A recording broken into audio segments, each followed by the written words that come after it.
You're watching a master at work.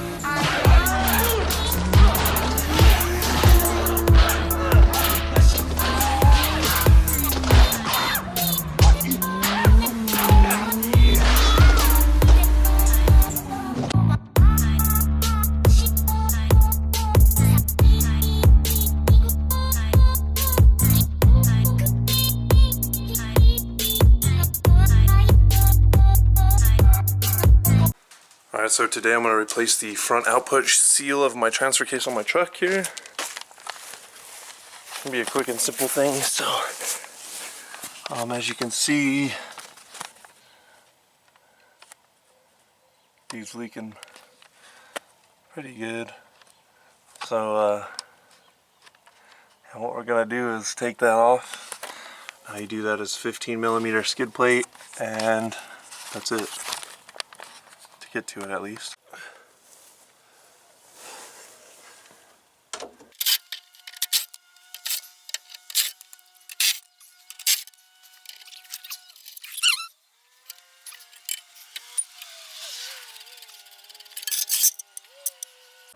So then once you get the skid plate off, you want to drain the transfer case so you don't blast yourself with fluid. So yeah. Like so.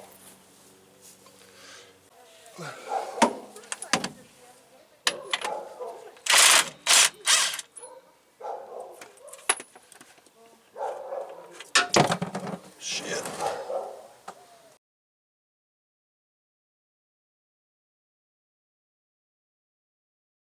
Alright, so basically these bolts right here are 5/8 for the flange. You need to put it in 4-wheel drive so it doesn't move. What I'm going to do first though is actually take the front off. Actually, I don't even think I need to take... Yeah, I do need to take the front off because you gotta slide it forward, but you can see these little bolts here. Yeah, just make sure you take it off together.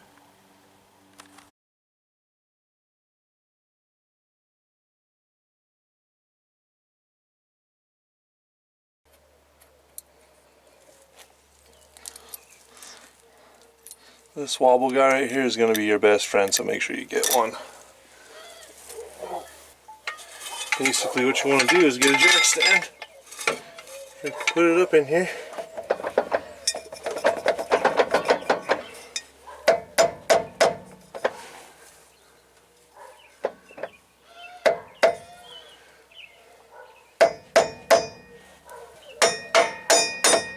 There you go. It's kind of jolted loose because it's been sitting there for a while. Just make sure you watch your caps.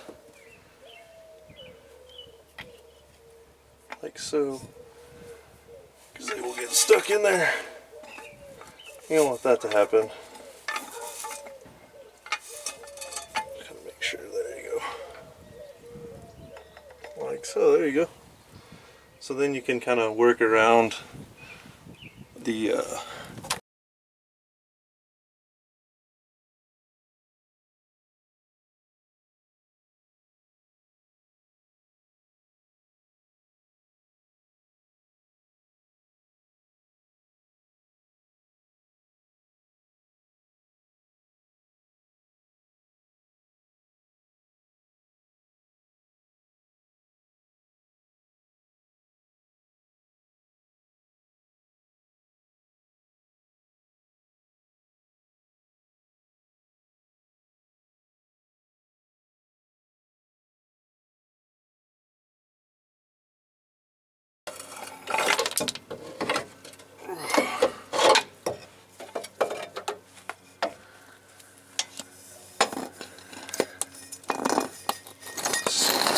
like that, so it's out of your way and safe.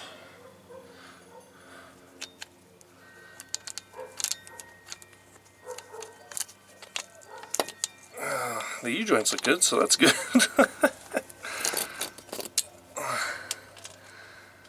No wallowing of the bowls, no stripping, we're good. You're gonna get dirty though, so yeah. Cool.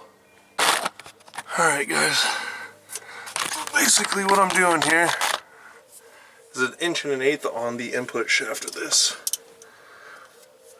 And you're gonna have to use a breaker bar of some sort. I got lucky with mine. Just use my arms. I have like a bunch of retarded adapters because this is a like a 2-inch semi-truck like freaking socket set, so Harbor Freight for the win. Basically, you just want to pull it off, and I drain the transfer case so you don't have to deal with fluid. You can't really get an impact in here either, so don't try. Don't use wobbles, stuff like that. Just take your time. Actually feels like it's coming off pretty easy. Alright, cool. It's pretty much well off. Like so.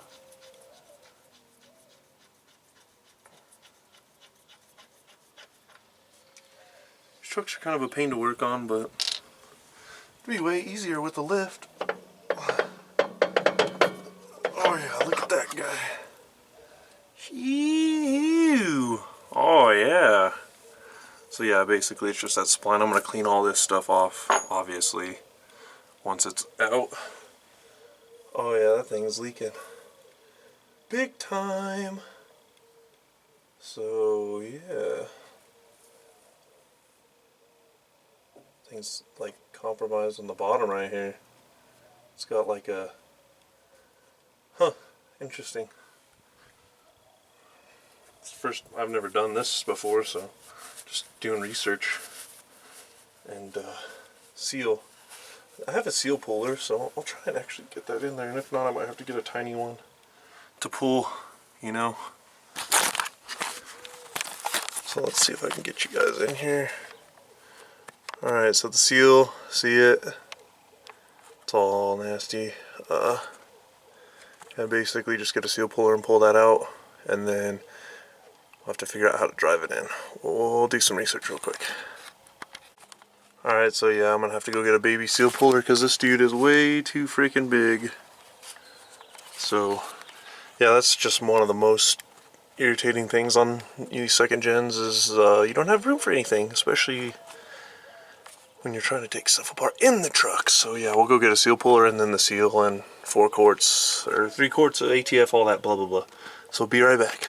Alright, so basically what you want to do is get your little seal puller here, kind of like hook it in like so, try and like crank it out of here.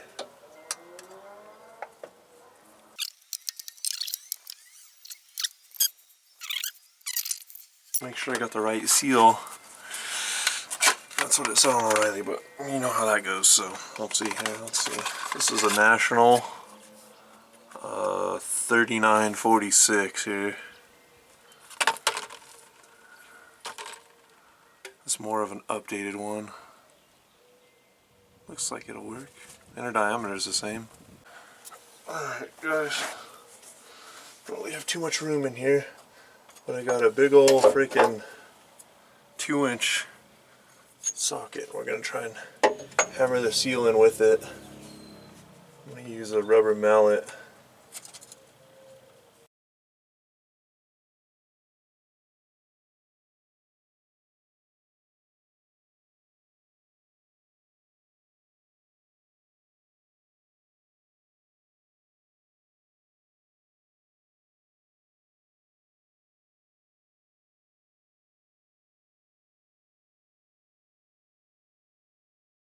Alright, so after a little bit of cussing, or not really cussing, but I basically took a 2-inch socket and just took my hand and rammed it in like a punch.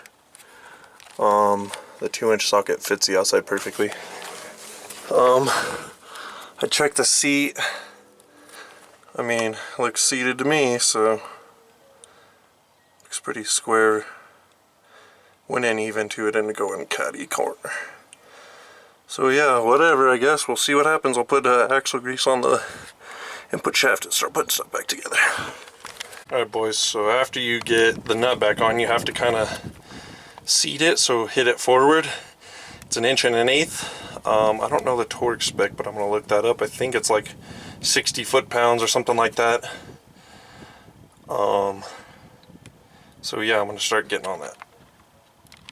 65 foot-pounds. So what you want to do is get your torque wrench and freaking smush it in there like so.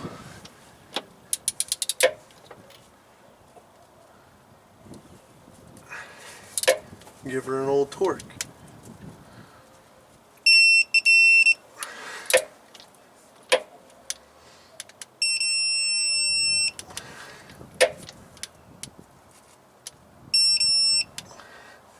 There you go.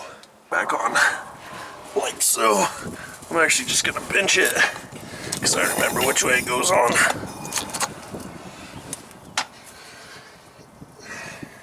Alright, I'll put this actually like so on the jack. And this guy I'll grab the bolts for. Well, one bolt at least. And kind of guide it up on.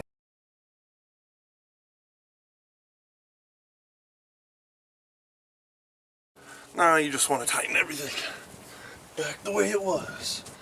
So how much fun that, you know? I'm actually gonna take this dude, this 5/8, and start frickin' doing some stuff like so. Real quick like.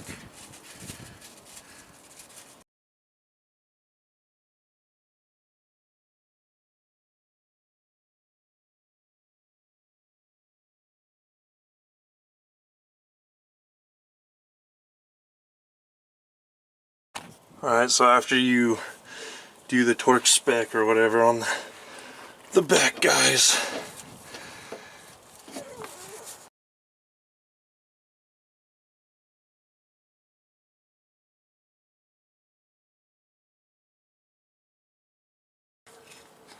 and then we'll set this dude back in like so.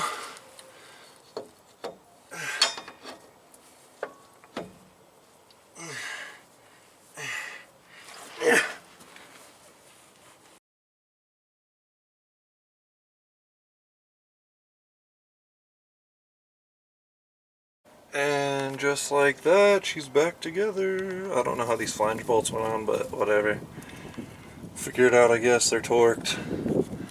I think it's like 106 inch-pounds, which is like 8 foot-pounds, something like that. But yeah, if you see up there,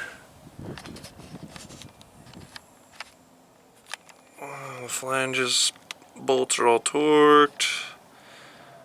The drive shaft's back in, the front drive shaft I should say. The seal looks, you know, seated. That flange nut is 65 foot-pounds for the center, and I just did 25 foot-pounds for these outer bolts. Good and tight kind of thing. So I have this clean, so if it does leak again, I can see, but I don't think it will, so. Then yeah, just basically go take her for a test drive. Honestly, I still haven't filled up the ATF, but I'll do that, so I'll just put this in here. But yeah, we're pretty much done, so. I already did it, but basically you take the top nut out and fill it with a fluid pump until it runs over. I'm gonna put the actual skid plate back on here, which is kind of a pain in the